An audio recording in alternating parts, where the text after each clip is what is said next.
আপনার প্রিয়জন বা বাড়ির লোককে ফোন করতে গেলে আর কন্ট্যাক্টস বা ফোন বুকে ঢুকে তাদের নাম নাম্বার সার্চ করে কল করতে হবে না। আজকের ভিডিওতে সেটাই দেখাবো কিভাবে ডায়ালারের মধ্যে আপনি যে কোনো ডিজিট 2 3 4 5 6 যেগুলো আছে সেগুলোর মধ্যে যদি আপনি অ্যাসাইন করে রাখেন পার্টিকুলার আপনার প্রিয়জন বা বাড়ির লোকের নাম্বার, তাহলে কিন্তু লং প্রেস করলে ডাইরেক্ট তার কাছে কল পৌঁছে যাবে। সেটাই দেখাবো আজকের ভিডিওতে। যদি আমার ভিডিওটা ভালো লাগে অবশ্যই লাইক করবেন, শেয়ারও করবেন এবং আরো এরকম ইনফরমেটিভ ভিডিও পেতে আমাকে ফলো করুন।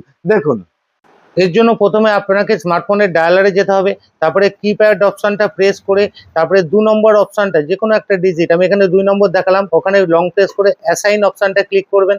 তারপরে এবার সার্চ থেকে আপনি আপনার বাড়ির লোক যে কারো নাম্বার আপনি সেভ করতে পারবেন, ওখানে অ্যাসাইন করে নিলেন।